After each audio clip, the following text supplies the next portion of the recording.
Hi folks, in this video I'm gonna clarify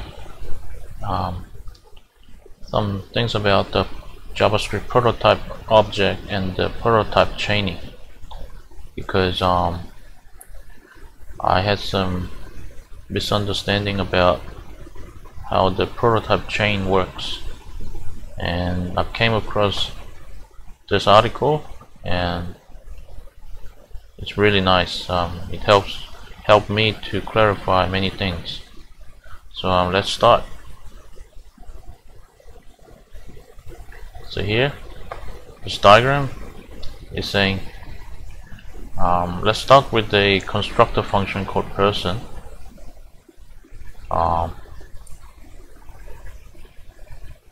This function comes with a prototype property by default. So any function you create, it has a prototype property, and it points to the prototype object, in this case person prototype object, and inside the prototype object there's a property called constructor that points back to the constructor function person. Okay, so let's check whether that is the case. Okay, so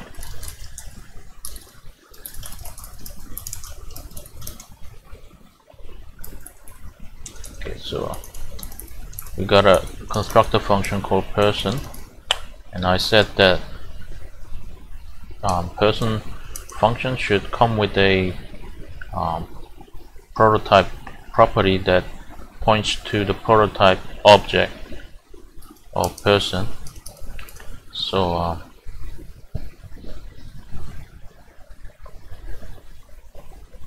let's console log this.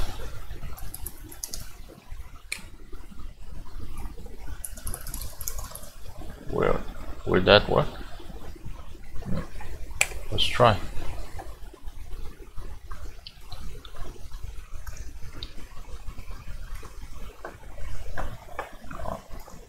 Try it. Well, just returns the string representation of this definition. So that's not what we want. Let's just create a new instance then. Okay. Okay, so it says there's a prototype object. So we know now that when you define a function constructor and create an instance of it, it already comes with the prototype property that points to the person.prototype, which is a prototype object, as you can see here. So that's taken care of. What about the constructor? We said that constructor property of the prototype object points back to its constructor function, right? So let's try to demonstrate that.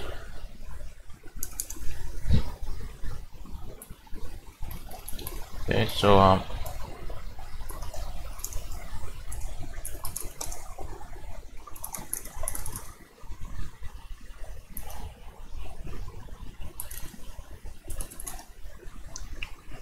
well, actually, let's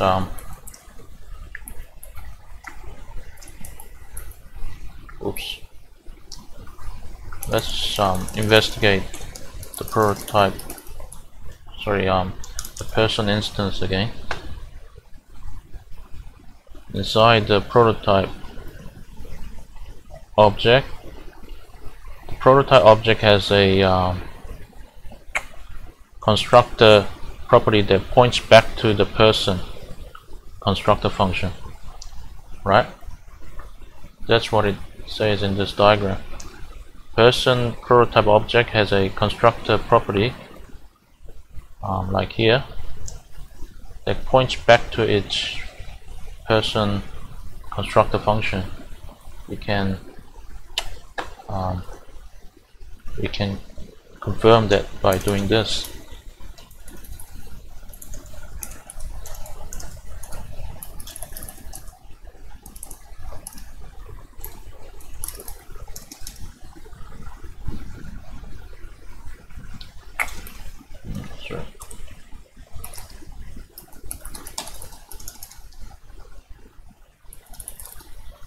So it says the constructor points back to its constructor function. Will it say true? It says true. It says true over here. So this confirms that when you call the constructor property from the prototype object, it points back to its constructor function, in this case person. So that's correct.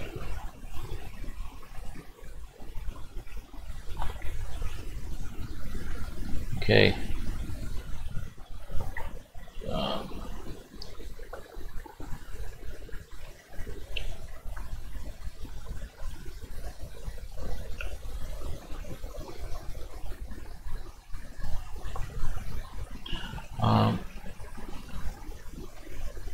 Yeah, let's confirm that. What would this return? Person.prototype.constructor. It should return this function definition, alright? So let's make it unique. Say name, this name equals I don't know, Charlie. What would you expect? Which one should log? It should return the string form of this function, right? Because it's the constructor points back to the person, as we have seen. So let's try that out. Yes, it just outputs the string representation of the person function, right? With the property name equals Charlie. So that's good. That's what it's saying over here. And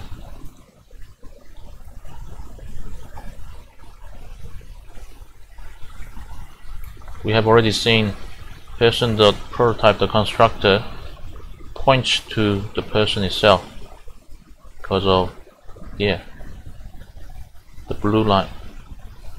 Okay.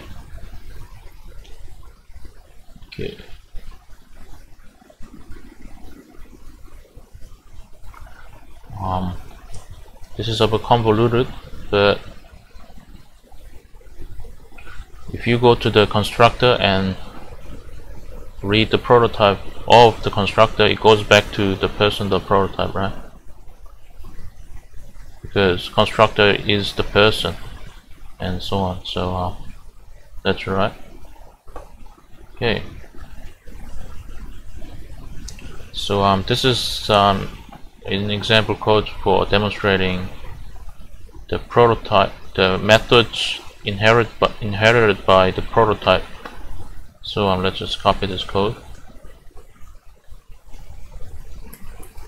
Okay, so this is a person constructor function, and inside the person prototype, you assign three methods: eat, sleep, and walk, right? As I mentioned in the previous video, by doing this you can inherit these three methods when you create an instance of person, right? These three methods will be available whenever you create a new instance of person, not just one but many. It's not limited to the number of how many instances you create. These three are just simply inherited by the instance. Okay, yeah, and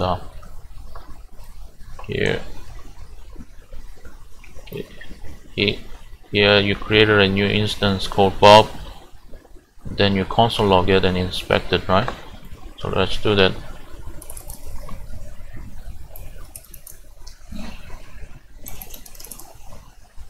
Oh, well,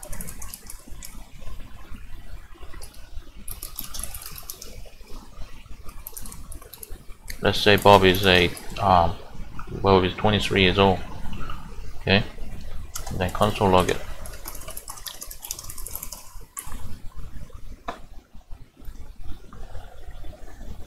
Okay, so what do we have? It returns the Bob object, right, with the name Bob and age 23 as we have passed it on line 15.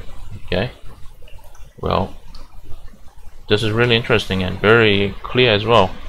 You have inherited age and name from the constructor function, but the three methods, eat, sleep and walk, they are not present in this level. It will be present under the prototype object, eat, sleep and walk. And also note that the constructor points back to person, as we have discussed earlier, and it also has a prototype property that points to the object. So this is like person.proto.proto is an object, and I've covered this in previous video, but if you do,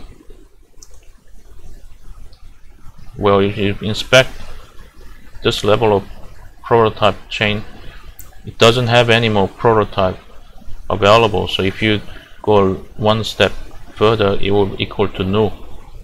Do you want to see it? Let's do it.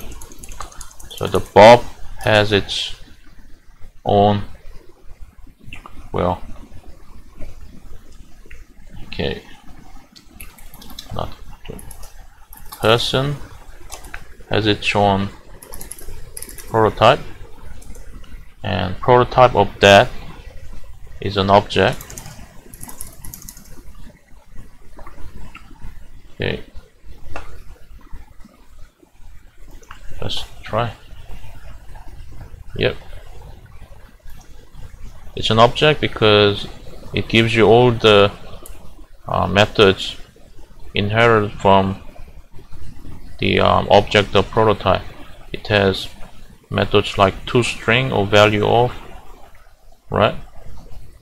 And if you go one level further, this should give you null, because object.prototype has no prototype of its own. You can't see it any of them here. If you run it, you get null.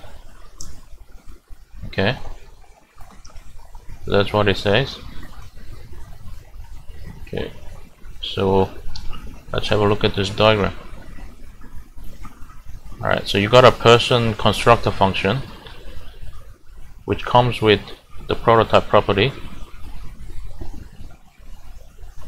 and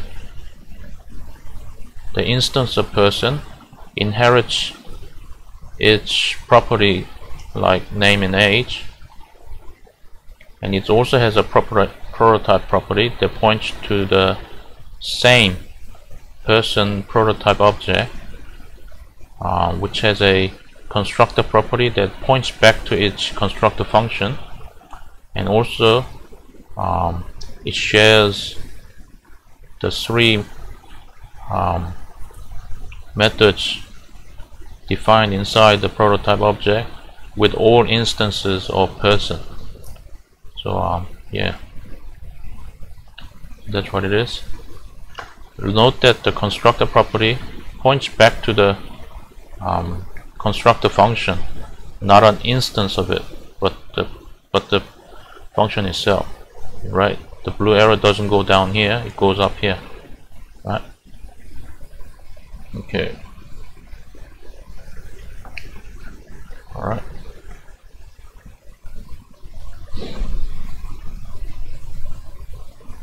Okay, so it says person.prototype equals to the bob.prototype. Well, person is a constructor function, Bob is an instance of person. It just tells you that they share the same prototype object as seen here, right? The person and Bob, which is an instance of person, they all share the same prototype object, right? Like, it doesn't have person that goes to the person prototype object and Bob goes to the Bob prototype object. No, it all share the the same prototype object. So let's confirm that. So person.prototype should equal Bob.prototype, right? It should be true, and it is. So that confirms it, right? I hope that's clear. Okay.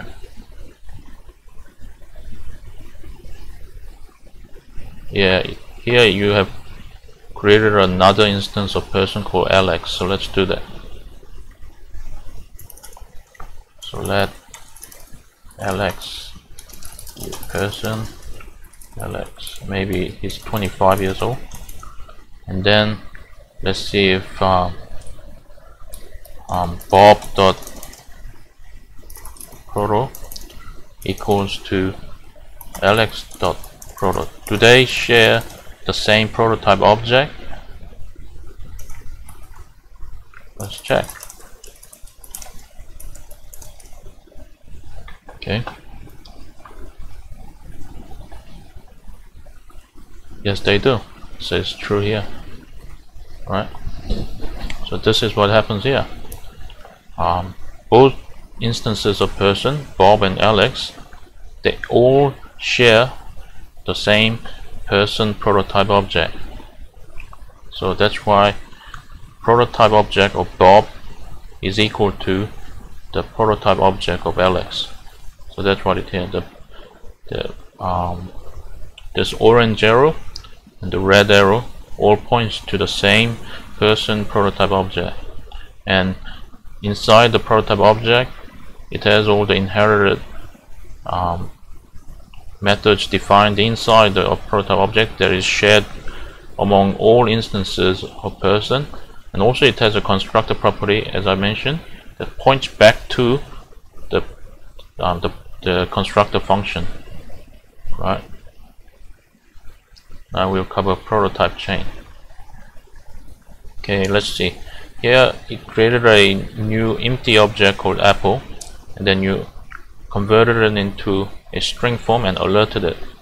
And it says, square bracket object. So that's like a toString method that is applied to Apple, which is an empty object. So that's a string representation of Apple. Let's do that. Okay, so let Apple equals empty object, then console log Apple. What would happen? It will give you one. Oh, sorry. I just returns the object itself. To change it into this is a little trick. Change it into string form. You concatenate an empty string. Right. So okay, let's convert Apple into a string form like this. That's what it. Okay. Yep, gives you object enclosed in square brackets. So this is a string representation of Apple, and we are guessing that this is done by some kind of inherited method called toString, right? If you know Java, then you are familiar with it, right? Okay, so if you console log the Apple object, it doesn't have anything but the proto property that points to it says in this case it's object. So the apple.proto is called object.proto, right? So let's have a look.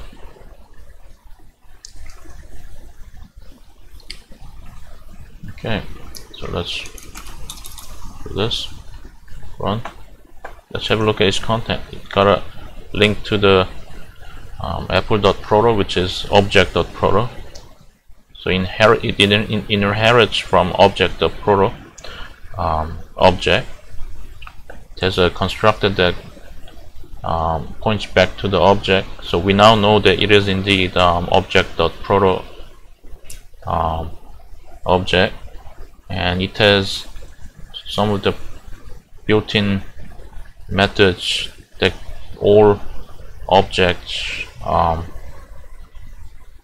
share, such as toString, value of, and so on. The one we want is toString method over here, right?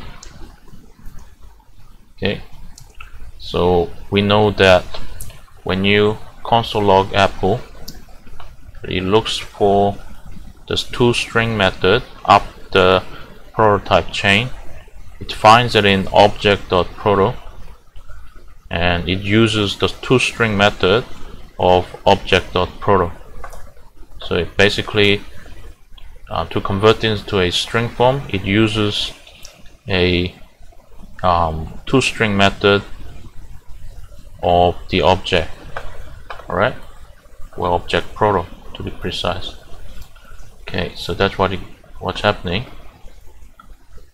So here it does it explicitly. It should give you the same output, right? What if you do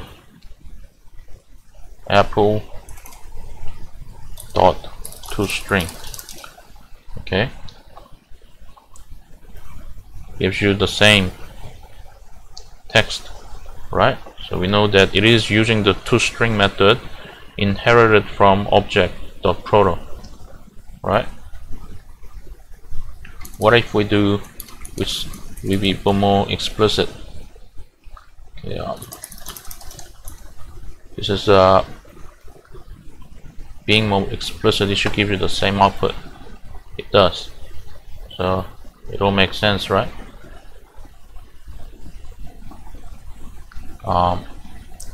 Here it says object.prototype and apple.proto. They should point to the same prototype object, right? It means if this is true, then the toString method used by the apple is indeed from the object.prototype. So let's check that. Okay.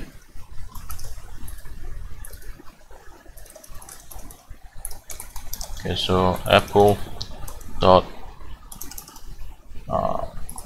proto equals object dot prototype. Should be true, right? It is true. So we know that when apple toString is invoked, it is actually using the toString method inside the object.prototype object. Okay, and yes, here it says object.prototype, the constructor is equal to object, as we know that the here object.prototype object has a constructor property like others, which points back to its object constructor function. So let's try that as well. So okay, so object dot prototype dot constructor is equal to the object itself, right? It does. And okay, so I'll just tell you content of the object of prototype again. Okay, here it should have a constructor, and as you can see, it points to the object constructor function. So that's why this equals to object. Constructor points back to, well, does it say that? Yes, it does. Constructor points back to the object constructor function. So that's what it is. Here's a diagram to make it clearer. Let's say you have a object and an instance of object called apple. Okay, start with the object constructor function. It has a prototype property that points to the object, prototype object, right? And it shares its prototype object with the instance of object. In this case, it's Apple, right? So apple.proto points to the same prototype object as object.prototype, like before. Shares the prototype object among its instances and also the constructor function itself. And as with other prototype objects, it has a constructor property that points back to the object constructor function. So that's why object.prototype.constructor points back to the object. So that's the constructor property over here. Blue arrow, it points back to the object constructor function. Okay. Yeah, here just explaining the prototype chaining. It says okay, so I'll demonstrate it. Yeah.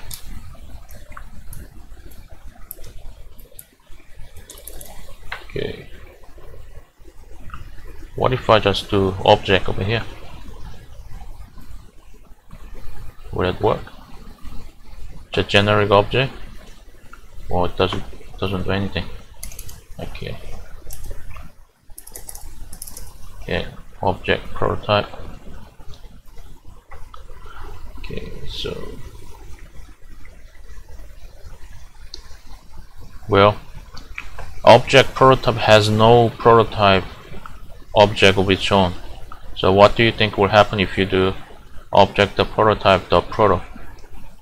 It will mark its end of the prototype chain with the value null. Okay. Yeah, you can't see property anywhere in here. Okay, inside object.prototype.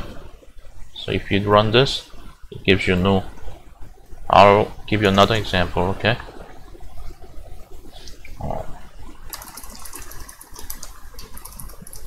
Just I'll put the Apple object. Apple object has a prototype object, as you can see, and the prototype object of the Apple is an object dot prototype, as you can see here by the constructor. So the object dot prototype, which is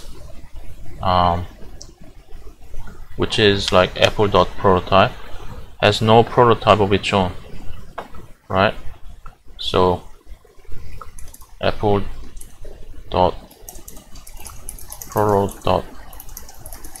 This should give you null again, right? Null. I'll draw a diagram here with in text. Okay, this is what's happening. It got apple.prototype object, and it has a prototype. Well, it has a prototype constructor property which points to here, which is an object of prototype, as you can see by the constructor, right? And the object of prototype has no prototype of its own. You can't see any property inside here in this level. So it goes up another level and it ends here, because it's like this. Apple dot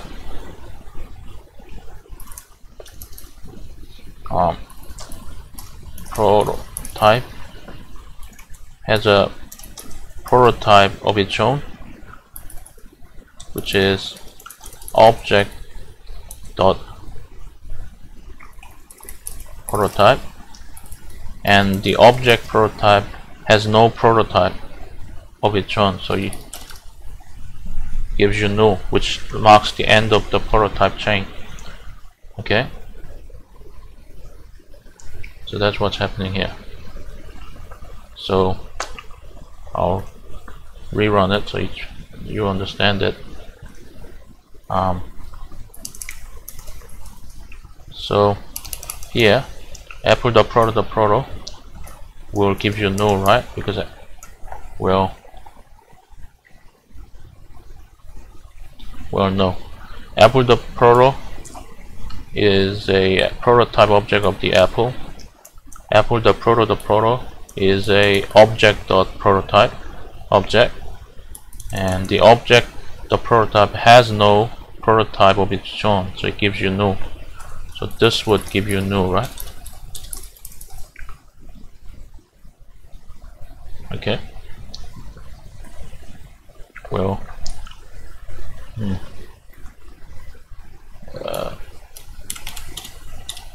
what's happening?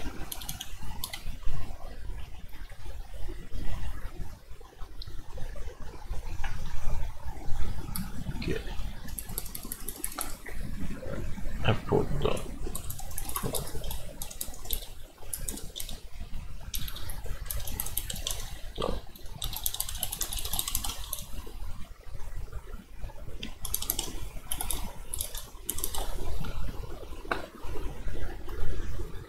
Oh.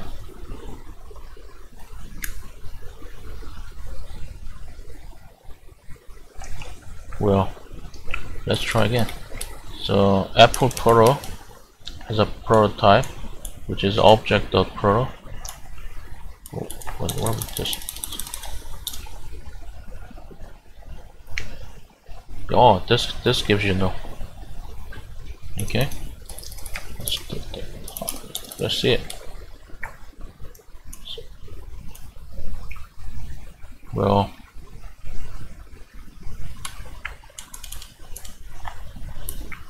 let's try it with Apple again. Okay. Apple has a prototype object. Oh, I see now. Yeah, I get it now. Yeah, so in this case, Apple is not. It's not a custom class of sorts. It's a generic object, right? So what happened is Apple itself is an object which has, as you can see here, a prototype object, right? Then prototype of that is nothing, right? So this should give you null. Okay, so let's try it. Apple.prototype proto. This should give you null because it starts from object. So apple.prototype is actually pointing to object.prototype, and object.prototype has no proto value, so it should give you null. Oh, sorry.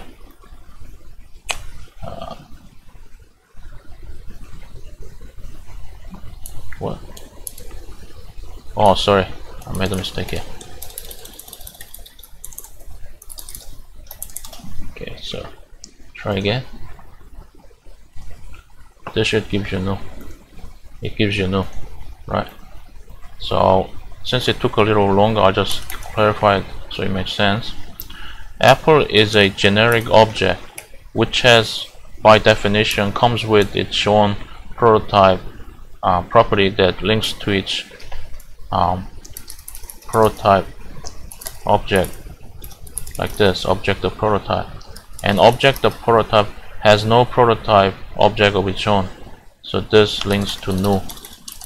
Okay, so that's equal to apple.prototype has no prototype of its own, so it's null.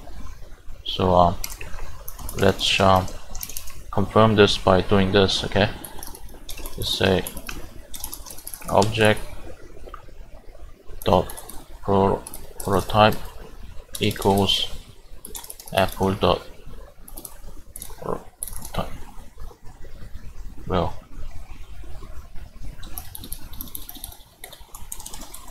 school.proto. Okay, let's try that.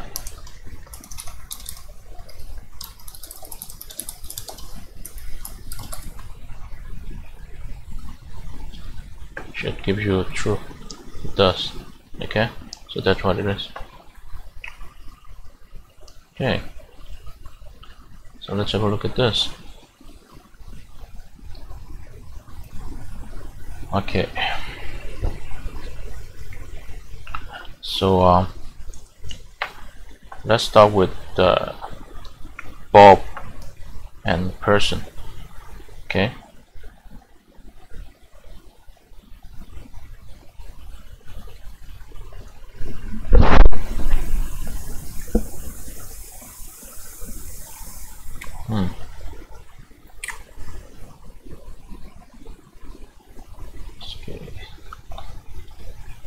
I think it's a bit wrong.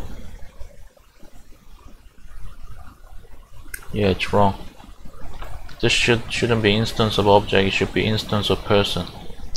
Okay, so as we said before, person constructor function and all instances of person share the same person prototype object. They're linked by the prototype property that they all share. It all points to the same person prototype object, right? And all prototype objects have a constructor property that points back to its constructor function. In this case, the person prototype object's constructor points to the person constructor function. Okay, and the prototype of the person prototype object is the object.prototype. Okay, and it also has a constructor property that points back to the object constructor function, and it has all the set of built-in methods that all objects share. Okay, and the object constructor function, like others, also points to its object prototype object, right? And if you go up one level more, you arrive at null, which is the end of the prototype chaining. The important thing is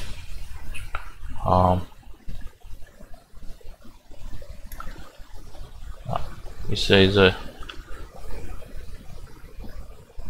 well,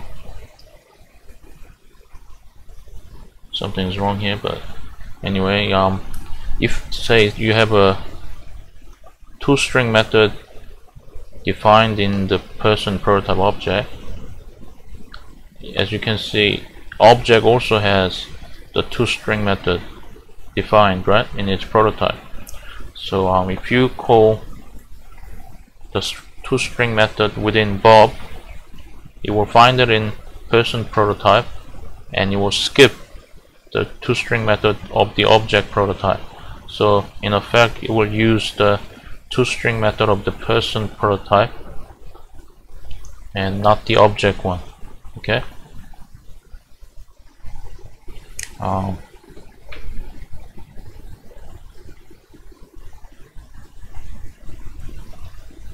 Okay.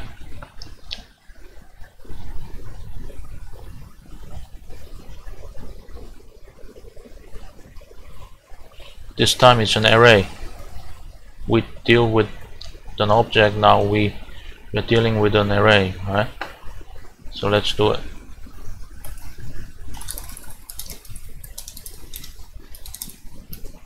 Okay.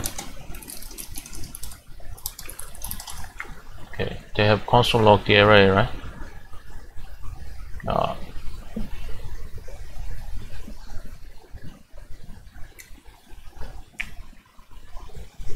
Okay.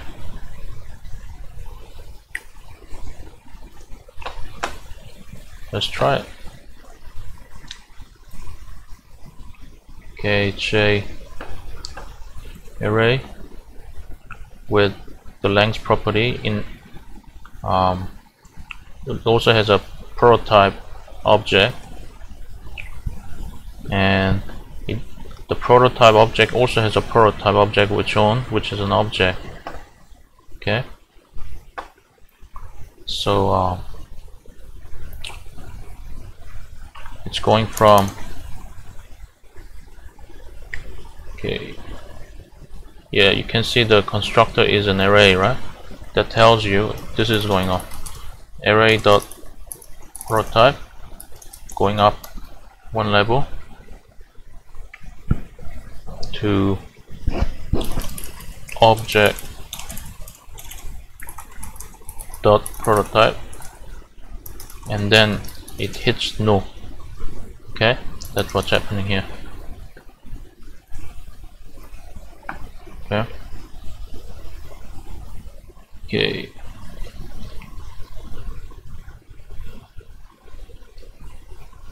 Alright. Okay, this is an interesting bit here. Alright, let's get it right. Okay, let's get it right. Here it's saying, yeah, saying, yeah, array dot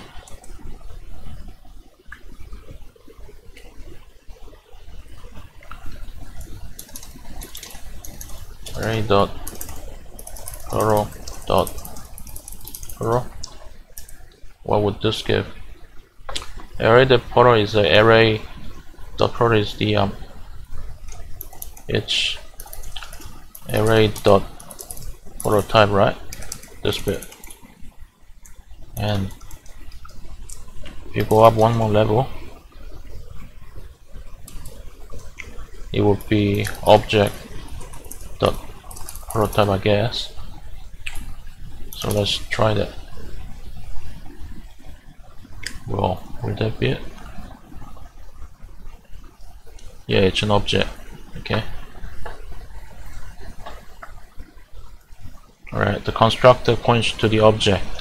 So this line over here is the object of prototype.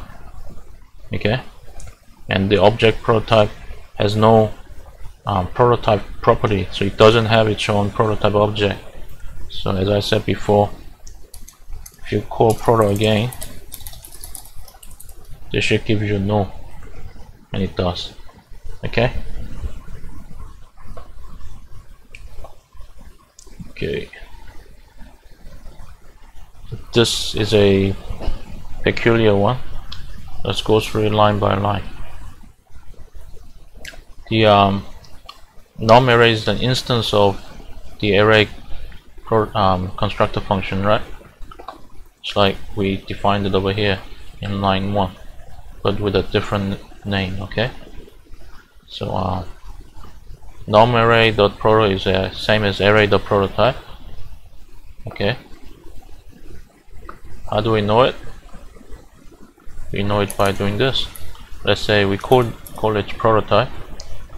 Okay, and then run it, and you can see in the constructor here it says array function called, oops, try again.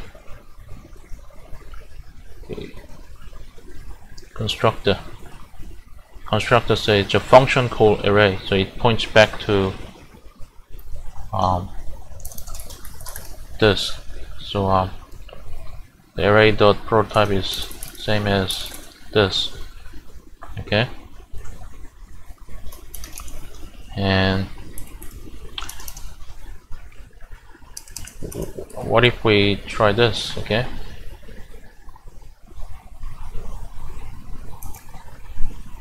array dot prototype is a this. Okay, if you go one more level up, this should equal object dot prototype, right? Because the left hand side is equal to the object of prototype, because array dot prototype is array dot prototype, and array and the prototype of that is object of prototype. This should give you true, right? and it does. And let's remember that. So this is a little tricky. So the first line is true, second line is also true, and the third line is also true.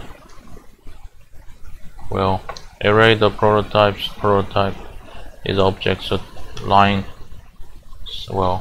3 is equal to null, I guess. And look at here, you're comparing the num array with the object. Okay, so it's like this. To be equal with the right hand side, on the left hand side you need to go up one more level in the prototype chain, right? That's what it happens here. Okay, array the prototype is equal to object the prototype. So the left hand side has to go up one more to reach the object the prototype, right? So that's why it's like this. Okay, so if you go up 3 levels on the left hand side, you go up 2 levels on the right if you have an object on the right hand side. Okay, let's see it. And the last one is same, because num array dot proto is equal to the array dot prototype. So so this is true too. Okay, so lastly, I'll show you this. The last line says this: we've changed this to generic array function. Okay, it's like this. This should also give you true, because array dot, well, sorry, change this prototype, because array dot prototype, this is equal to arr dot proto. Okay, so here if you replace arr with array, it should give you the same result. So let's try it. It does, it gives you true. So that's what it is. Okay, this is a helpful diagram to make you understand. Okay, so as I said before, both the array constructor function and an instance of it, they all share the same array prototype object. Okay, and the array prototype object has a built-in function called toString. Okay, and if you go up one level up the prototype chain, you end up with object the prototype also has a built-in function called toString. So if you try to output an array values to a string, which toString which toString method do you use? Do you use the object version or the array version? Well, if you follow the arrow, it goes up this way. So it already finds the toString method in the array prototype object, so it has no need to go up further and find another one. So as a consequence of that, if you try to output a value of an array inside my array, you will use the toString method defined in the array prototype, and you will ignore the one in the object.prototype. Okay, and the object also has a prototype property that points to its own prototype object, and if you go up one more level after that, you end up with null, which marks the end of the prototype chain. Okay, I hope that's clear. There's one thing missing from this diagram. Each of the prototype object also has a built-in property called constructor. So the constructor inside the object prototype object points back to the object constructor function, and the constructor inside the array prototype object points back to the constructor function array. So it goes from here to here, to here to here. If you use if you access the constructor property. Okay, like this. Very good. Okay, so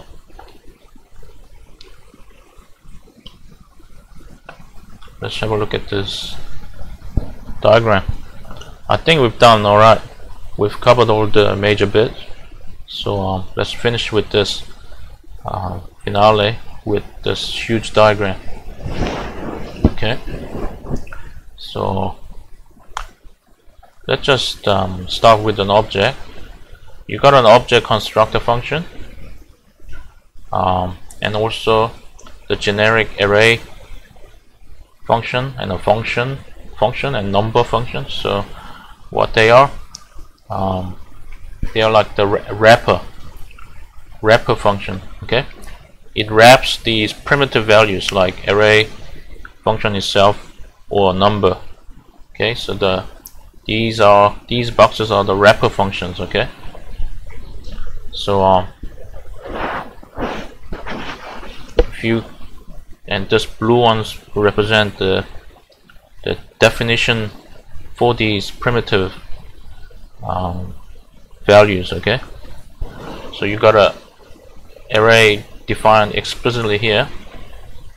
Automatically it inherits from the array, the prototype object, and as a consequence of that you inherit methods like toString, slice and map, so on.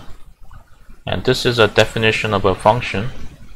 It automatically inherits from the function, the prototype object, and inherits functions built-in methods like call, apply and bind. This is a primitive integer. It automatically inherits from the number prototype object, and it has an inherited methods like toFixed.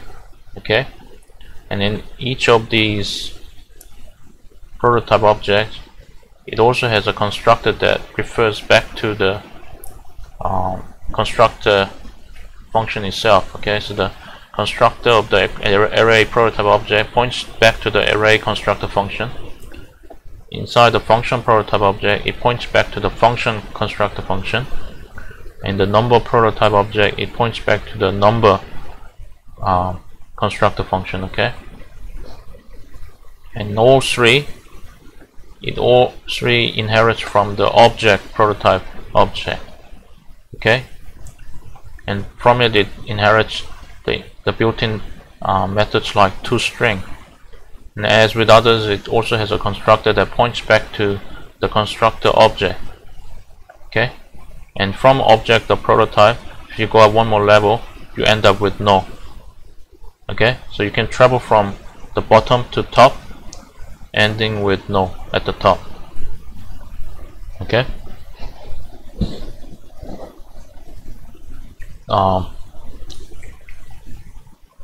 and we have discussed the consequence of this chaining, like the array example. If you define the primitive array like this explicitly and then call toString on it, will it use the one in the array prototype or the one in the object of prototype? Because both have the same methods with the same name. Okay, the answer is it will use the one in the array prototype because it goes up from bottom to top. If it finds the one it wants, it stops there and it doesn't propagate upwards. Okay, so as a counterexample, if there's no toString method defined anywhere, it will go up to the array prototype and it will go up to the object prototype and then go up and gives you no. So it will actually do nothing. Okay, so that's what it is. Let's try last example. Let's try to define a function like this, then somehow do something interesting with it. Okay, so maybe I'll check out the constructor. I'll do that. Okay, let's do it.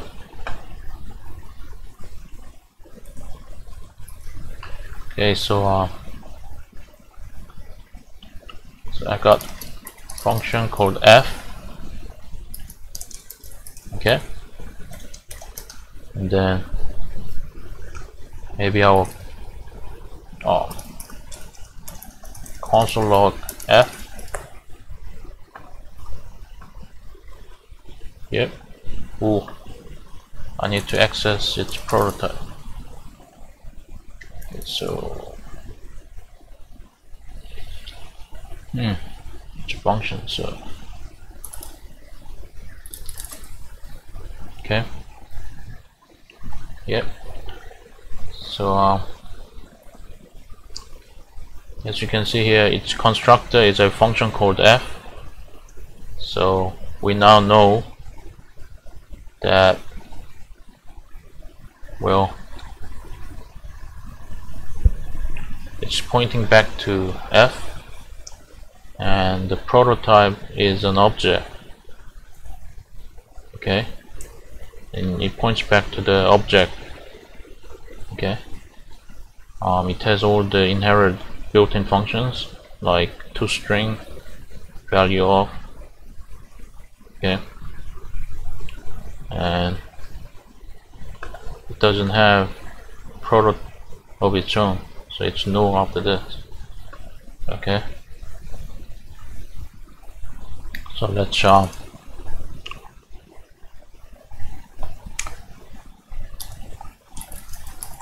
do this again. Okay, constructor, it should return just this one over here, right? And it does. Okay, also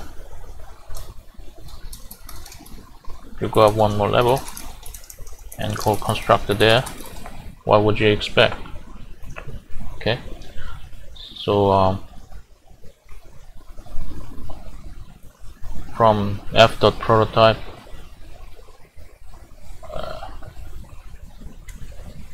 well, got a prototype which is a object.prototype. From there, constructor is an object, right? So you would expect it should be, it will return object constructor function, right? So let's try.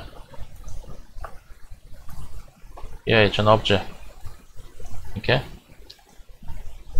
and lastly, if you go up one more level, well, the object, the prototype, has no prototype of its own. Okay, so this should give you null, which is the end of the prototype chain. It does. Okay, let's just check, what does the f.prototype provide as in terms of built-in functions? Just curious. Okay, well,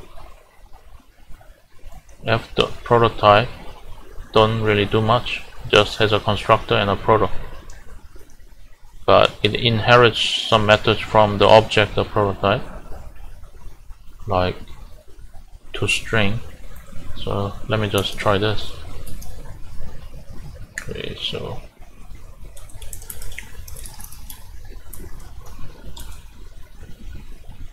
okay, toString is equal to object.toString.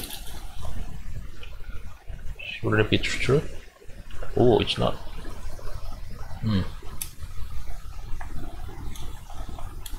It's prototype object toString. That's interesting. Oops, sorry.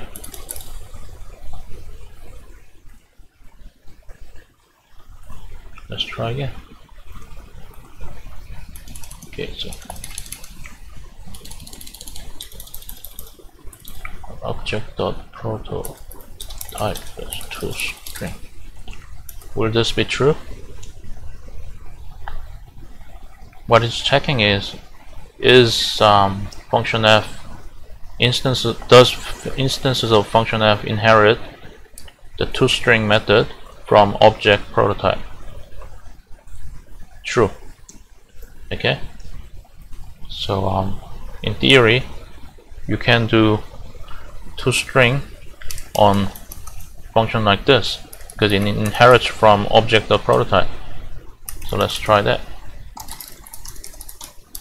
Okay, so f dot, let me have something in here, maybe id, no, name equals Logan.